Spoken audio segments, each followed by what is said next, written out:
السلام علیکم ورحمۃ اللہ وبرکاتہ۔ استقبال ہے آپ کا ہمارے یوٹیوب چینل مفتی خالد قاسمی میں۔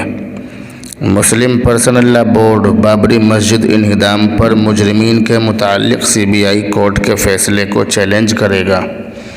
یونیفارم سول کوڈ کے خطرے سے نمٹنے کے اہم تدابیر پر غور اور فیصلے کیے گئے۔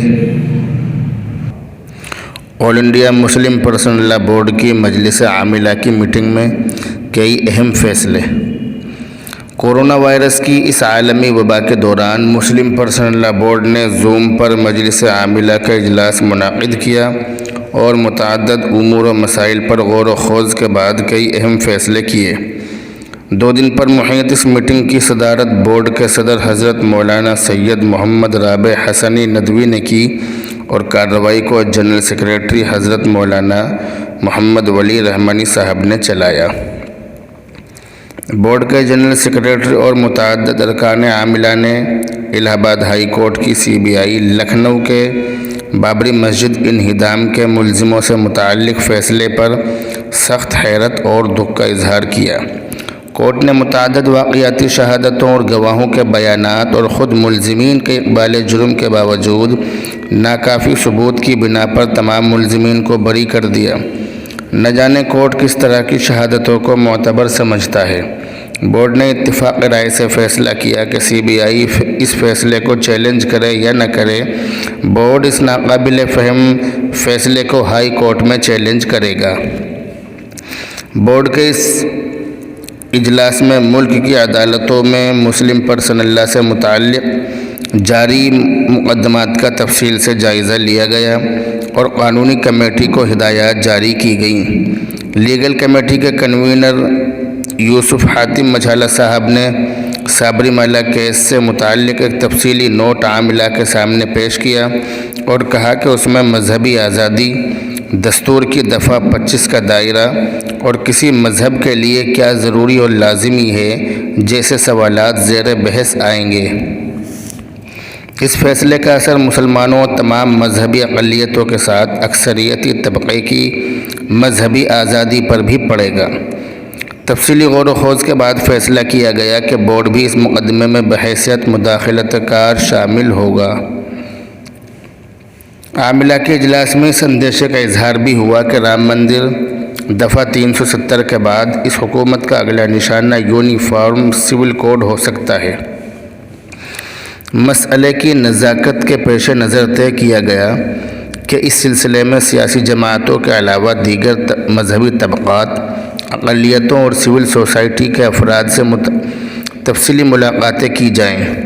نیز ایک تکثیری سماج کے لیے یونیفارم سول کوڈ کتنا مہلک اور نقصان دہ ہو سکتا ہے، اس پر رائے عامہ ہموار کرنے کا مسئلہ بھی زیر بحث آیا۔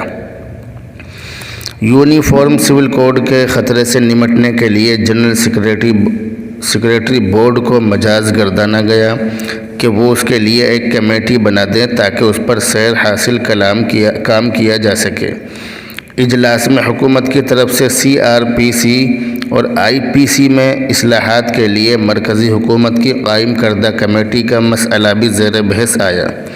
اکثر ارکان کا خیال تھا کہ کمیٹی کی مینڈیٹ کافی وسیع الاطراف ہے اور اس سے یہ اندیشہ بجا طور پر لاحق ہے کہ اس کی سفارشات بہت دور رس نتائج اور مضمرات کی حامل ہوں گی۔